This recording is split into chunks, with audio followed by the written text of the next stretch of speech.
Los vinos son, sin duda, parte esencial de la celebración de estas fiestas patrias. Y Sebastián Fuentes nos cuenta detalles de las distintas variedades que pueden sumarse a la mesa del 18 de septiembre. Sebastián.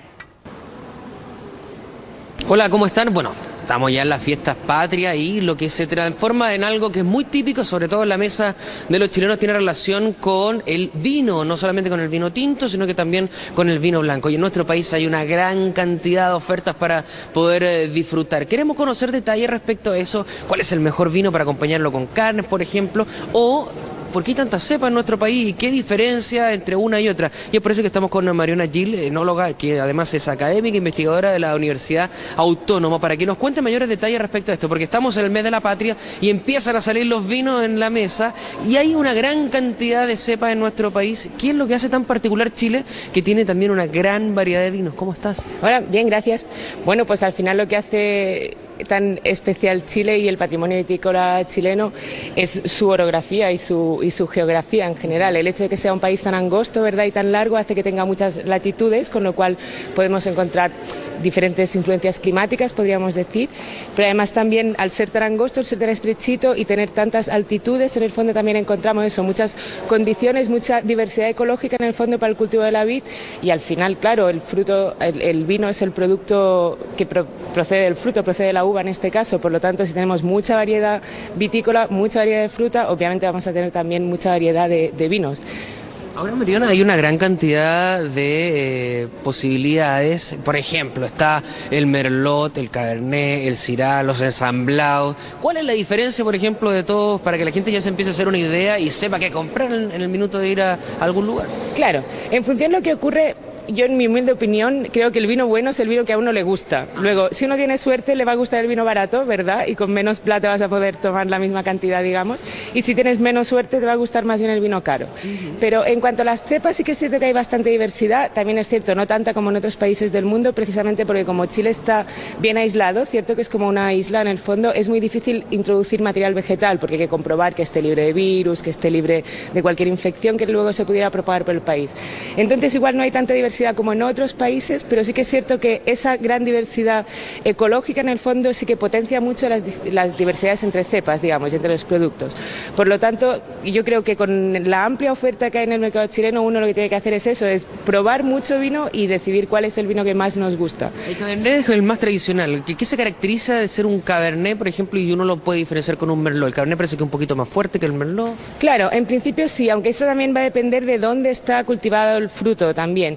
Pero el Cabernet sería una de las variedades internacionales, se cultiva prácticamente en todas las partes del mundo, y aunque sí que es cierto que acá en Chile, especialmente aquí cerquita de Santiago, en la zona del Maipo, hay Cabernets espectaculares, pero sí normalmente son vinos más duros, más tánicos, como que sí uno necesita acompañarlo con una buena carne, con algo de comida contundente, digamos.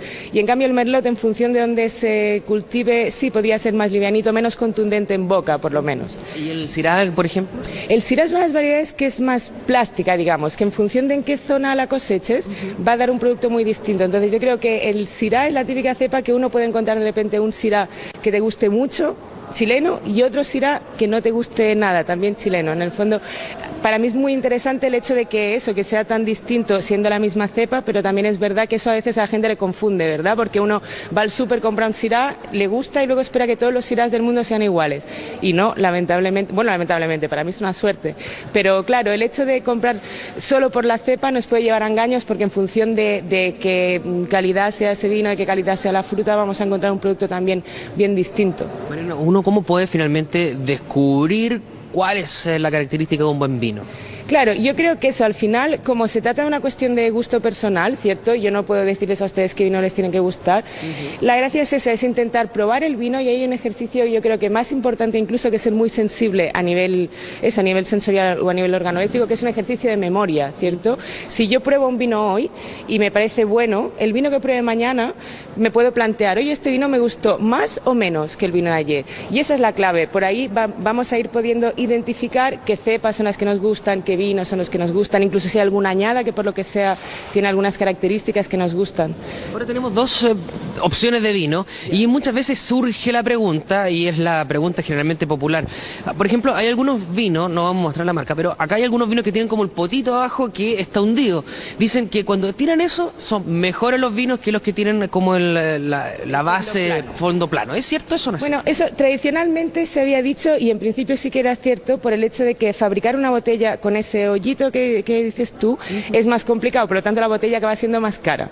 Entonces las empresas, las bodegas en el fondo que hacen, sus mejores vinos, sus vinos premium, intentan ponerlos también, vestirlos bien y ponerles una botella que sea más cara. Entonces, en general, sí, si ese...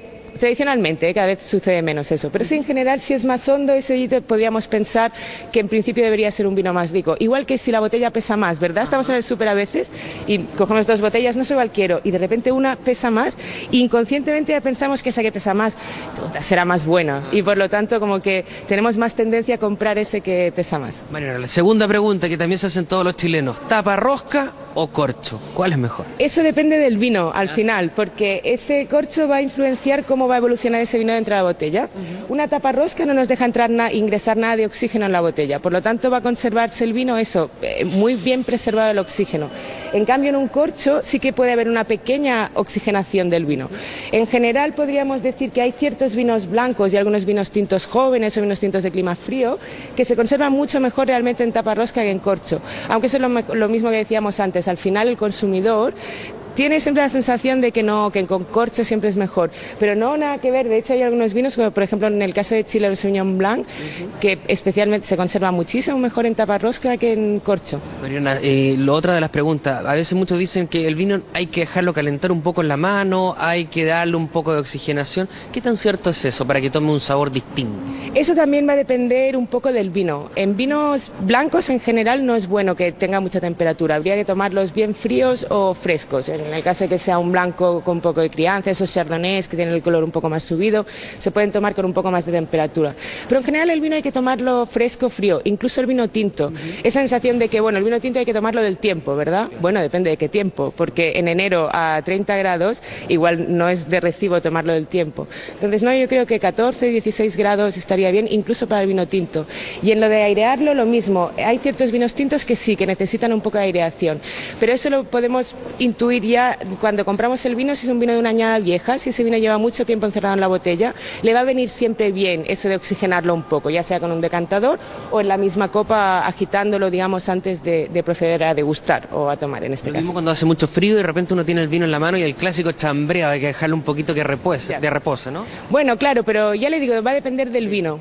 Claro, hay vinos que tienen una copa larga y tienen una evolución y hay vinos que en cambio no, tal como abrimos la botella ya estarían listos para tomar. Ahora aquí las empresas de vino están incursionando, por ejemplo, con el vino rosé, los espumantes, que también se están haciendo muy populares, sobre todo en la mesa chilena. ¿Cómo están viendo esa erupción?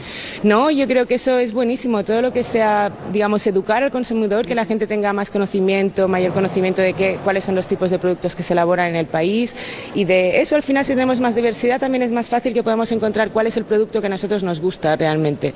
Así que no, buenísimo. Y también es cierto que en el tema de espumosos no es una tendencia que se vea solo en Chile. El consumo de espumantes está aumentando en todo el mundo de manera ininterrumpida desde hace unos 15 años. Así que no, es uno de los productos que yo creo que va a entrar con fuerza en el sector. Muy bien, Mariana, muchísimas gracias. A ustedes, nada. También conversamos con Mariana Gil, enóloga académica, también investigadora de la Universidad Autónoma, entregándonos más detalles respecto a las características de los vinos y también cómo poder distinguir entre uno bueno y entre uno malo, pero depende claramente del bolsillo y también del paladar de cada chileno.